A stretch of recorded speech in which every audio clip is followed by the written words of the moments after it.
States Supreme Court heard arguments today in a case surrounding Donald Trump. Those arguments stem from charges he faces for interfering with the 2020 presidential election and whether he should have immunity from them. Natalie Brand has more details from the Supreme Court.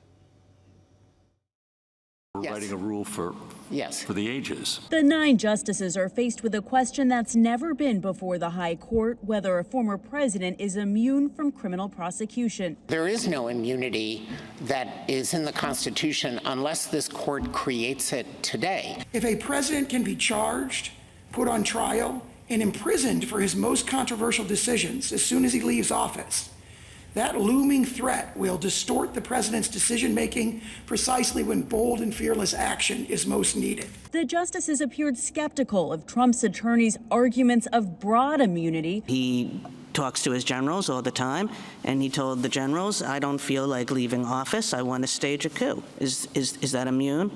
If it's an official act, there needs to be impeachment and conviction beforehand. But some suggested former presidents might have some immunity. They also delved into the difference between official and unofficial acts. There are many other people who are subject to impeachment, including the 9 sitting on this bench, and I don't think anyone has ever suggested that impeachment would have to be the gateway to criminal prosecution for any of the many other officers subject to impeachment. So why is the president different? In questioning that lasted nearly 3 hours, legal analysts saw the justices wrestling with where to draw the line. I absolutely do not count to 5, meaning 5 out of the 9 justices, on either extreme position, on either that there's no immunity or that there's absolute immunity. Legal analysts say the Supreme Court's opinion could delay Trump's federal election interference trial until after the November election.